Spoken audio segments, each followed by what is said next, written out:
Ici Rich Taylor. Les autorités médicales viennent de confirmer que l'école secondaire de Saint-Andrew est ravagée par une terrible épidémie de poux. Comme nous n'avons pas de photo de poux, voici la photo d'un gnou. Vous n'avez qu'à remplacer le G et le N par un P et l'illusion est parfaite. Donc, pendant la durée de l'épidémie de poux, je porterai ce bonnet protecteur qui non seulement me protège des assauts de ce parasite, mais en plus me donne une allure suave et débonnaire. Pour plus de détails sur l'épidémie, rejoignons le docteur Brett Montgomery. Docteur Montgomery. Oui, Ridge, l'épidémie se serait déclarée lors d'une partie de ringuette. Une jeune fille se serait exclamée, et je cite, « J'ai une démangeaison ». C'est après quoi une deuxième jeune fille aurait rétorqué, « Tu as une démangeaison ». C'est après quoi une troisième jeune fille, de race noire, celle-là, se serait interposée pour répondre, et je cite, « Si, elle a une démangeaison ». Et au sujet de cette jeune fille de race noire qui n'a pas eu de démangeaison, peut-on parler de racisme?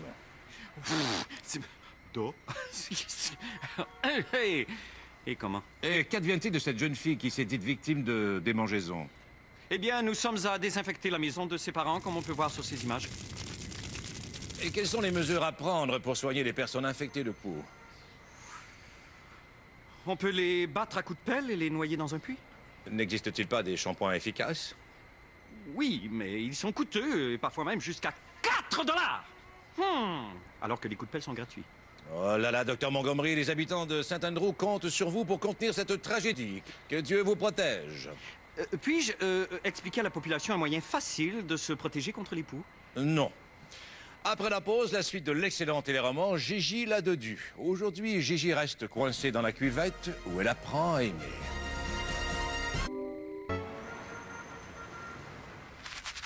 Ne craignez rien, mademoiselle, je suis gynécologue. J'ai du savon dans les yeux. Oui, vous serez peut-être aveugle, mais vous aurez une chevelure chatoyante. Brett, j'ai tenté de les repousser aussi longtemps que j'ai pu, mais les pouilleux ont envahi la cafétéria. Nous allons tous périr. Calmez-vous. Calmez-vous. Calmez-vous. Oh, calmez-vous. Oh, merci de me réconforter, Brett. Maintenant, retournez au front, courageuse Praline. Oh, tout de suite. Oh, pour la gloire de Saint-Andrew. Oui. Ciao, ciao, bye-bye. Ma jolie chevelure est ruinée. Je veux mourir. Sottise.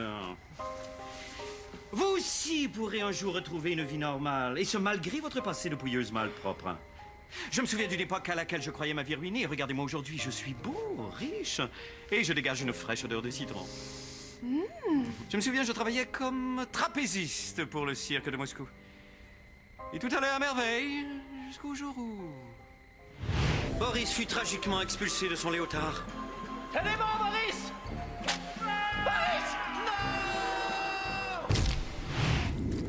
Après ce terrible accident, Boris a voulu reprendre sa carrière de trapéziste, et ce, malgré un sérieux handicap. Boris!